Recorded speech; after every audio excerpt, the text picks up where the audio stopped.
So testing tayo ng SART. So tinest ko yan, nilagay ko rito sa test, kita nyo nagbi-blink.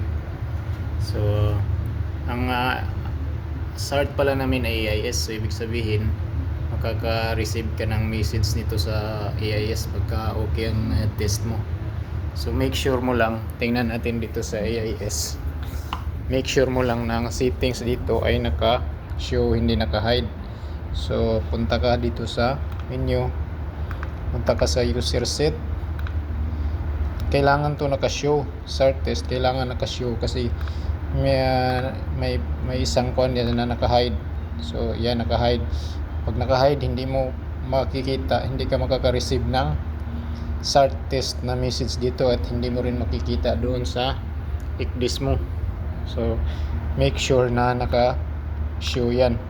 So mamaya pag nag-okay yung test, tingnan natin dito pagka may message na.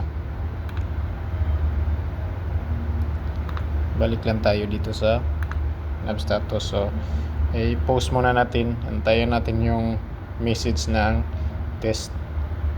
Yan na, okay na, nag-steady ng light niya, at saka may tumutunog siya. So tingnan natin sa AIS natin.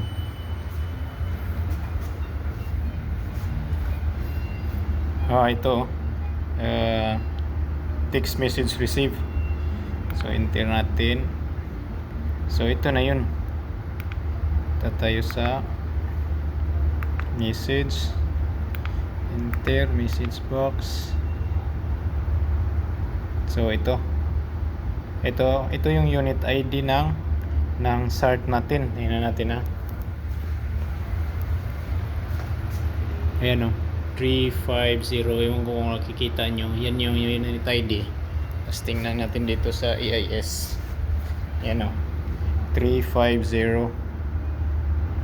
Buksan natin, view detail, ayan SART test. So ito yung SART natin to. Tingnan rin natin sa ICDIS, ayan nakikita nyo SART test, yan. So tingnan nyo